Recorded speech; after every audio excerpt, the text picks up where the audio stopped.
आज हम wave optics को स्टडी करेंगे। तो इसका इंट्रो देख लेते हैं।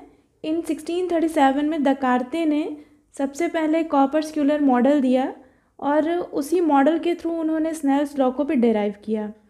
बाद में इसी मॉडल को आइजैक न्यूटन ने अपनी फेमस बुक ऑप्टिक्स में जगह दी और इसका एक्सप्लेनेशन किया। क्योंकि न्यूटन बहुत पॉपुलर थे और इस बुक की पॉपुलैरिटी इतनी ज़्यादा थी कि दकार्ते को कोई नहीं समझ पाया। उन्होंने यही समझा कि कॉपर-स्क्यूलर मॉडल को न्यूटन नहीं दिया, इसलिए हम भी कॉपर-स्क्यूलर मॉडल न्यूटन के ही नाम से जानते हैं। इसके बाद 78 में हाइगेंस ने अपना एक्सपेरिमेंट दिया और उन्होंने इन वेव थियोरी के बेस पे रिफ्लेक्शन और रिफ्रैक्शन को एक्सप्लेन किया। तो वही रिफ्लेक्शन और रिफ्रैक्शन हम यहाँ पर बताएंगे। Reflection of plane wave using Huygens principle. Reflection of plane waves using Huygens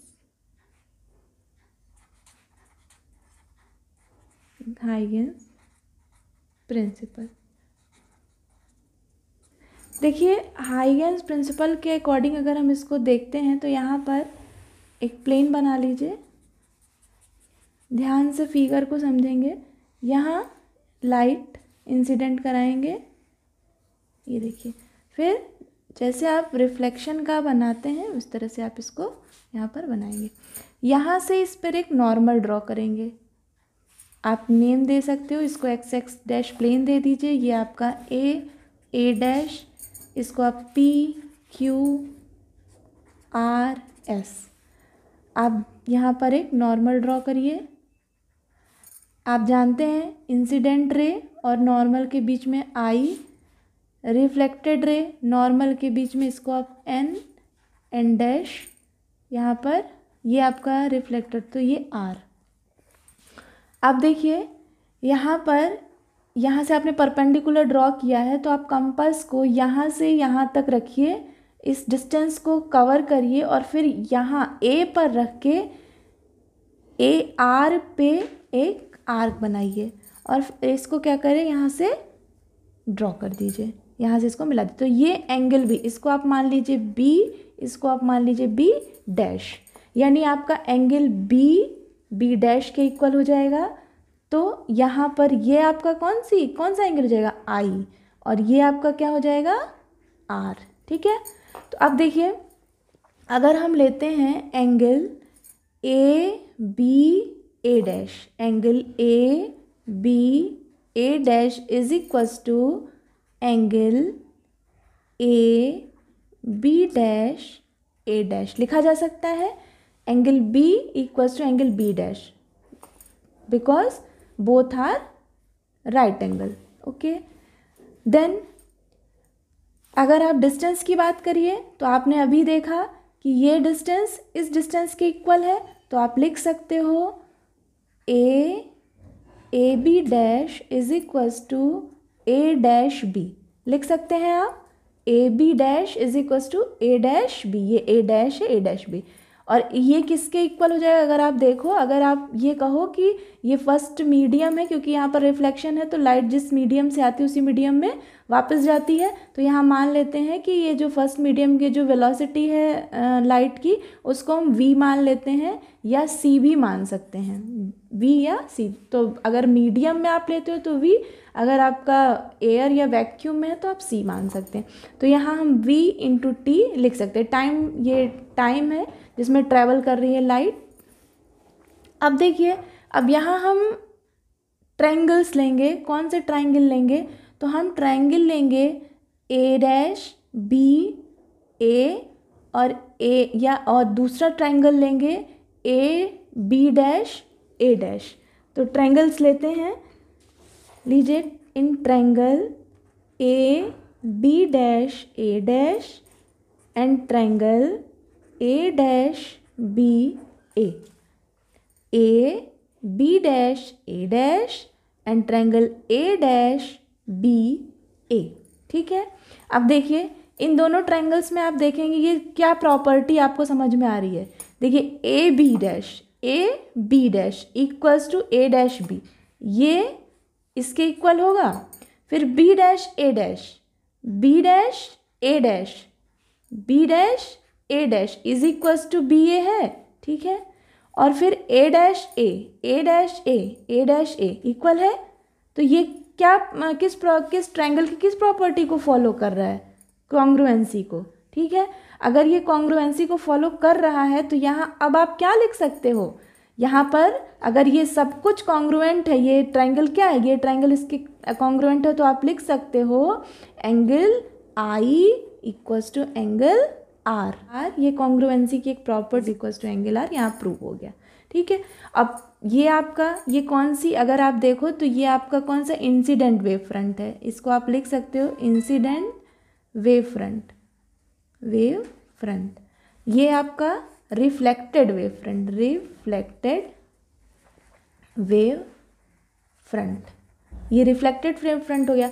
तो देखिए incident wave front, reflected wave front, ये क्या है, किसी प्लेन के किसी सरफेस के एक ही प्लेन में लाई कर रहे हैं। तो ये आपका क्या हो गया, ये आपका फर्स्ट लॉ हो गया। तो यहाँ पे ये प्रूव हो गया कि the angle of incident is equal to angle of reflection. Further हम ये कह सकते हैं कि यहाँ पर incident wave front A B, reflected wave front A dash B dash and reflecting surface A dash, ये सभी क्या हो रहे हैं, they all lie in the plane of the paper in same plane. इस तरह से हमारा सेकेंड लॉ भी प्रूव हो गया। रिफ्लेक्शन का ये first law angle i is equals to angle r, और सेकेंड लॉ कि आपका incident ray, reflected ray and normal आपके सेम प्लेन पे लाई करते हैं। इस तरह से आपका ये reflection of plane waves using Huygens principle से प्रूव हो गया। अब आज हम रिफ्रैक्शन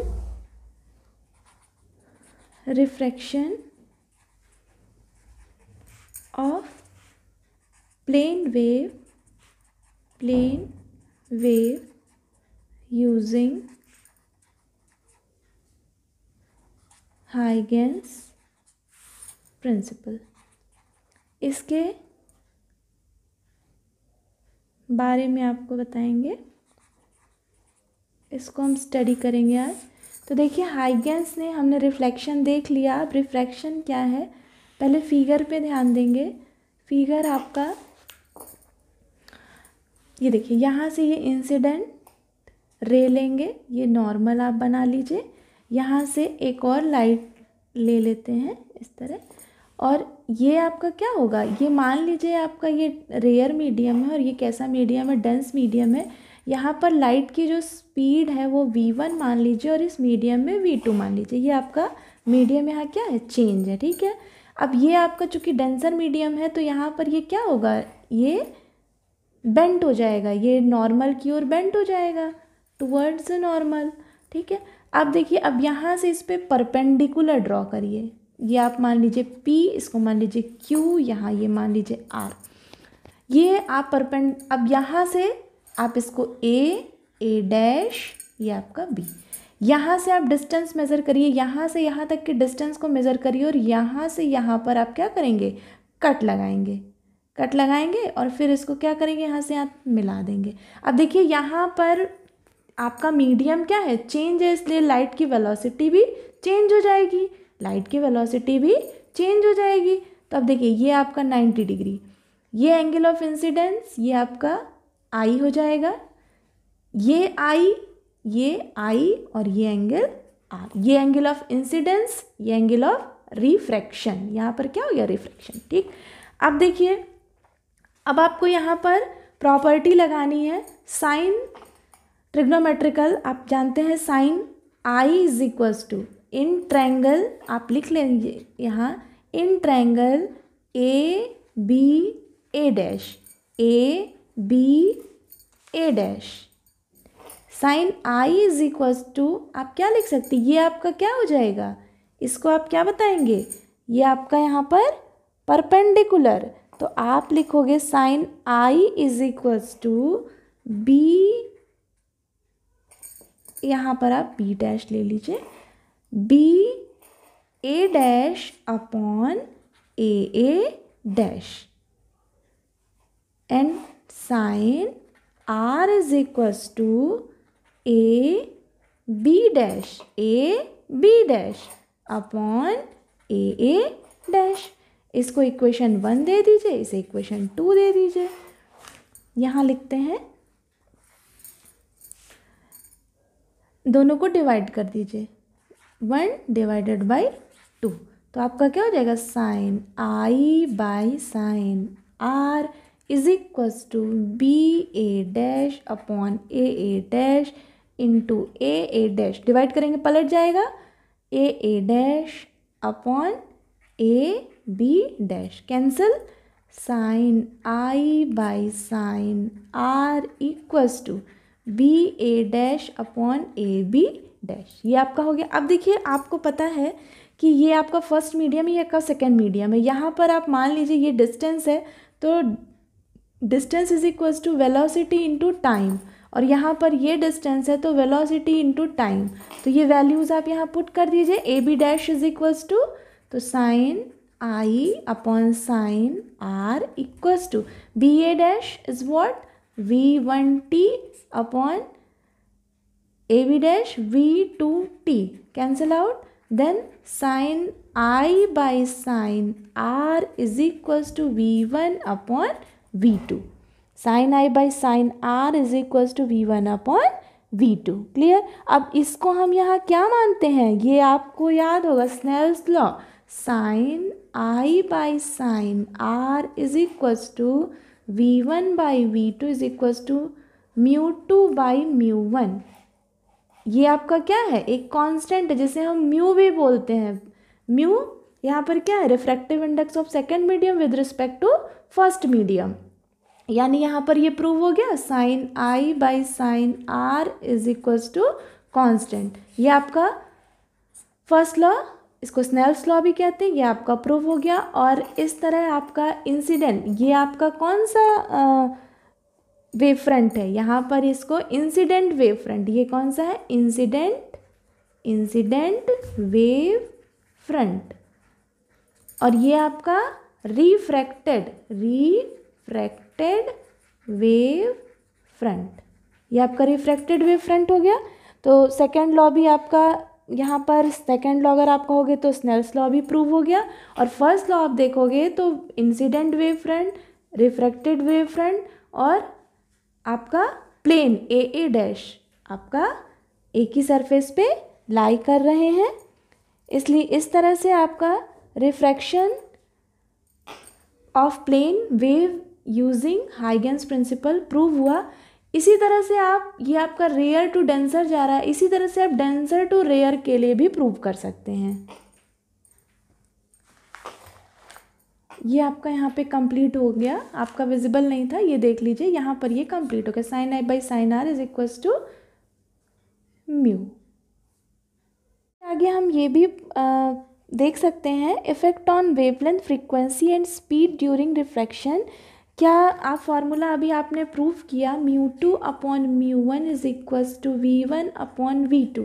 अगर हम ये मान लें कि फर्स्ट मीडियम में जो आप याद होगा आपको, v इज इक्वल्स टू आप लिखते हो nu lambda, where nu is frequency and lambda is wavelength. तो यहाँ पर अगर आप मान लो कि फर्स्ट मीडियम आपका एयर है, तो आप यहाँ v1 is equals to nu lambda और lambda 1 and v2 is equals to nu lambda 2 आप लिख सकते हैं यहाँ पर। तो अगर आप यहाँ ये वैल्यूज़ पुट करिए तो आप लिखेंगे μ2 by μ1 equals to nu lambda 1 upon nu lambda 2। Nu से कैंसिल हो जाएगा, तो आप यहाँ पर आपका नया फॉर्मूला बन जाएगा mu is equals to lambda 1 by lambda 2। ये आपका एक फार्मूला बना। एक और फार्मूला आप लिख सकते हो, म्यू इज इक्वल्स टू, यहाँ अगर आप ये कर दीजिए कि v1 आपका क्या है, speed in vacuum, speed in vacuum. अगर हम ये लिखें v1 is speed in vacuum, v1 is equals to c and v2 is equals to v, ये अगर हम करें तो हम यहाँ म्यू इज इक्वल्स टू हम लिख सकते हैं c/v, ये भी एक फॉर्मूला आपका बन सकता है, mu is equals to c/v, ये आपका अनदर फॉर्मूला यहाँ बन सकता है। अब देखिए, अब इसी में आगे एक छोटा सा टॉपिक है डॉपलर इफ़ेक्ट। डॉपलर इफ़ेक्ट आपने फर्स्ट ईयर में पढ़ा होगा। डॉपलर इफ़ेक्ट क्या होता है, when the source moves away from the observer, the frequencies measured by the source will be smaller.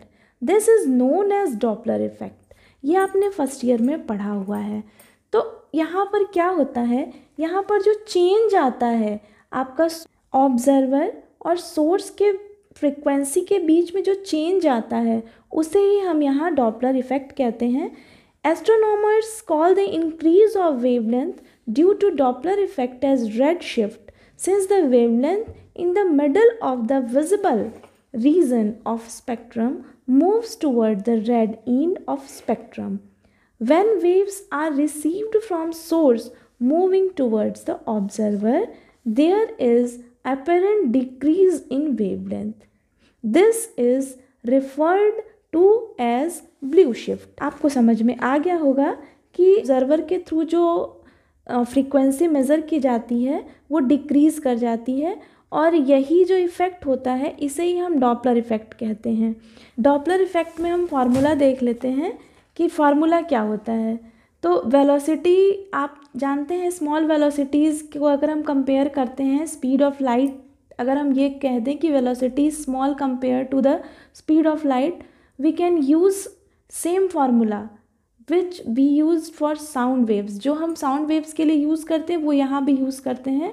The fractional change in frequency, the fractional change in frequency delta nu by new, अगर आप यहाँ पर लिखते हो तो ये किसके equal हो जाएगा, ये हो जाएगा माइनस न्यू रेडियल, ये आपका क्या है radial by minus nu radial by C.